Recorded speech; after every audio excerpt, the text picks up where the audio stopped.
देश के मुसलमानों को क्या संदेश देना चाहेंगे आप? इस विपक्ष का नामो निशान इस देश के अंदर नहीं रहने देंगे हम कहते हैं, क्योंकि ये लोग गलत सोच के साथ इस देश में काम कर रहे हैं। इनकी सोच देश को बांटने की है, देश को तोड़ने की है, और इस देश के अंदर भारतीय जनता पार्टी का राज होगा जो कानून के साथ चलेगा। कल को कोई बहुत बड़ा इंसिडेंट होता है देश में, मान लीजिए एक सिविल वॉर जैसी स्थिति आती है, तो हम आइडेंटिफाई कैसे करेंगे कि ये लोग है कौन?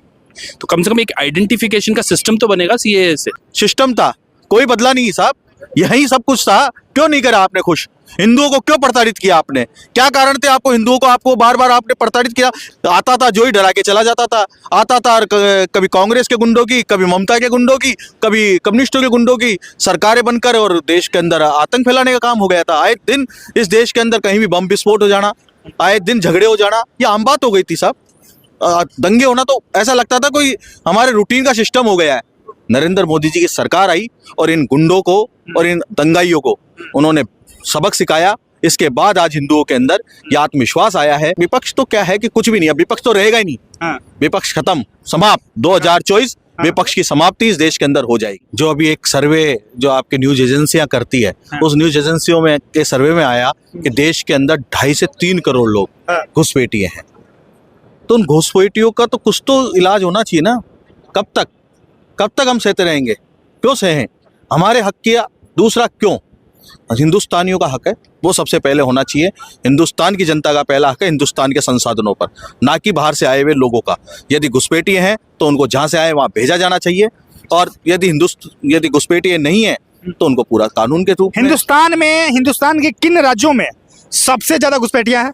बंगाल एक बड़ा विषय, जो अभी कहा ना मैंने, न्यूज एजेंसी ने कहा बंगाल ही एक बहुत बड़ा इसका एक अड्डा बन गया है घुसपैठियों का। लेकिन ममता बनर्जी तो खुलेआम कह रही है कि हम तो लागू ही नहीं होने देंगे सीएए। अब गुंडों की शरण गुंडे लेने लगे हैं और कुछ नहीं है। ममता बनर्जी एक गुंडी सरकार के रूप में कार्य कर रही है। गुंडों को शरण देने का काम ममता बनर्जी का हो गया। इस देश विरोधी ताकतों को शरण देने का काम ममता बनर्जी कर रही है। ममता बनर्जी इस देश के अंदर ओपन देखिए आप देखेंगे तो आपको लगेगा एक गुंडा राज स्थापित करना चाहती है, और वो बंगाल से शुरू करना चाहती है। तो एक गुंडा राज नहीं चलेगा इस देश में। अब देश के अंदर कानून का राज होगा। एक अच्छी, समझदार, सुशील एक सोच का नेतृत्व होगा जो नरेंद्र मोदी जी के रूप में काम कर रहे हैं। आप कह रहे हैं कि ममता बनर्जी ने बंगाल में गुंडा राज स्थापित किया है, वजह क्या है कि लोग उनको वोट देते हैं? फिर जी वजह में कोई और आ नहीं रही हो आप? मैं बताऊं, पिछला जब चुनाव हुआ, मेरे कुछ साथी बंगाल के अंदर गए हुए थे उस समय। जब मैंने उनसे पूछा क्या स्थितियां रहने वाली है, तो उन्होंने बोला कि वहाँ डर है। मैं किस बात का डर है?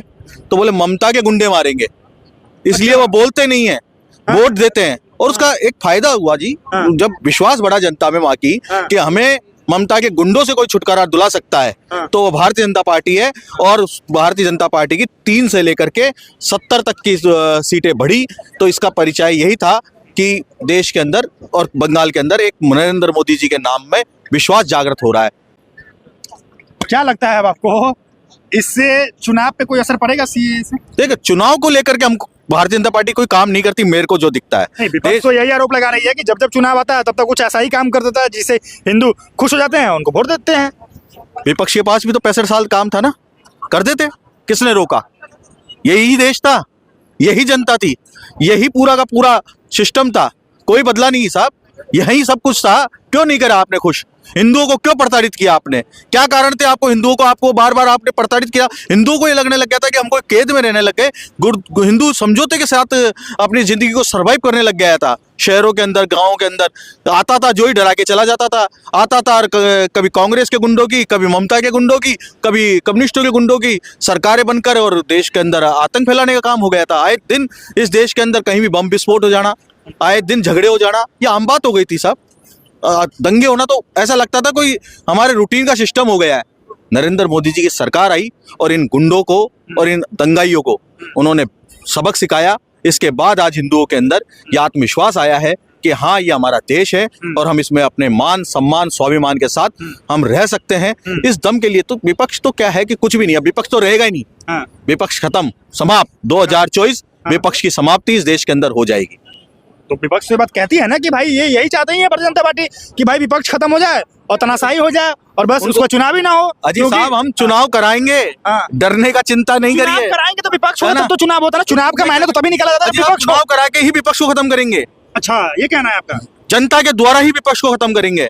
इस विपक्ष का नामो निशान इस देश के अंदर नहीं रहने देंगे, हम कहते हैं, क्योंकि ये लोग गलत सोच के साथ इस देश में काम कर रहे हैं। इनकी सोच देश को बांटने की है, देश को तोड़ने की है, देश को एक मतलब जिसको कहते हैं ना विकलांगता के अंदर ले जा करके, और इस देश को ले जाना है इनको। तो इस सोच को हिंदुस्तान की जनता स्वीकार नहीं करेगी, इसलिए इस विपक्ष को अब इनके घर में बैठा देगी और इस देश के अंदर भारतीय जनता पार्टी का राज होगा, जो कानून के साथ चलेगा, कानून के द्वारा चलेगा। आप खुश हैं? बिल्कुल सीए से खुश है। ये देश के लिए एक ऐसा कानून है जो फिल्टर तो होगा कि कौन हमारे कौन पराए है। मतलब समझा नहीं मैं। देखिए अभी हो क्या रहा है कि हम आप अभी दिल्ली की बात करें, यहाँ जितनी लेबर कौम बाहर से आ रही है, या तो वो ये प्रूव हो जाए कि हाँ वो हिंदुस्तान की नागरिक है, या कल को कोई बहुत बड़ा इंसिडेंट होता है देश में, मान लीजिए एक सिविल वॉर जैसी स्थिति आती है, तो हम आइडेंटिफाई कैसे करेंगे कि ये लोग है कौन।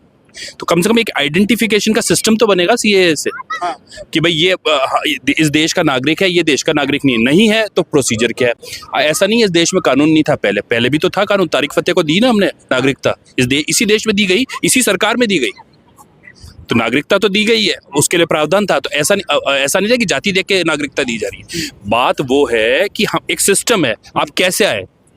क्या ये सीए की तरह क्या किसी और देश में कानून नहीं है? अमेरिका में भी है, अमेरिका में भी डिपोर्ट करते हैं ना अगर आप इलीगली वहाँ माइग्रेट करते हो। तो यहाँ पर इलीगल माइग्रेंट्स के लिए कानून का फिल्ट्रेशन है कि कौन इलीगल माइग्रेंट है, कौन लीगल माइग्रेंट है। तो ये जो सीए है वो फिल्ट्रेशन करके, तो ये जो इलीगल माइग्रेंट्स है, इसके जो दोषी है वो कौन है? देखो दोषी कहीं ना कहीं इतने सालों की पुरानी जो व्यवस्थाएं थी ना, वो दोषी है। और इसीलिए कह रहे कांग्रेस सरकार है। हाँ बिल्कुल, 65 साल की जो सरकारें थी वो दोषी है ना, 65-70 साल की सरकारें दोषी है ना। अगर वो ये ऐसी व्यवस्था को उसी समय स्ट्रांग कर लेती, हमारे बॉर्डर्स को इतना प्रोटेक्ट कर लेती कि इलीगल इन्फिल्ट्रेशन नहीं होता, तो हम इस कानून के लाने की इस सरकार को जरूरत क्यों पड़ती? इस सरकार को जरूरत क्यों पड़ी? क्योंकि इतना इलीगल इन्फिल्ट्रेशन हुआ इस देश में, इलीगल माइग्रेंट्स आए, कि हमें इस देश में कानून करिए कि हम फिल्टर कर सके कि इस तारीख से पहले जो लोग आए उनकी क्या व्यवस्था थी, उनके पास क्या रिकॉर्ड्स हैं, वो क्या व्यवस्था कर रहे हैं, कहाँ से आए हैं। कम से कम ये हमारे पास एक रिकॉर्ड तो हो, एक डेटा बैंक तो हो। तो आप ये कह रहे हैं कि जितने भी बाहर से जो लोग आए हैं सबको कांग्रेस नहीं बुलाया है? देखो बुलाया वाला अलग चीज हो गई, कोई भी बुलाया, इन्विटेशन नहीं दिया गया। बुलाया का मतलब पता, आप इन्विटेशन दे रहे हो, बुलाया किसी ने, आए दिया गया उनको, आए हैं, हमने उनको ना तो निकाला, न यहाँ पर उनको नागरिकता दी, और उनको भी है ना त्रिशंकु बना के इस देश में लटका दिया। अब कम से वो लोग भी अगर एक सम्मानजनक जीवन जी पाएंगे अगर वो यहाँ पर उनको इलीगली उनको एक नागरिकता मिलती है, और इलीगल है तो डिपोर्ट होंगे।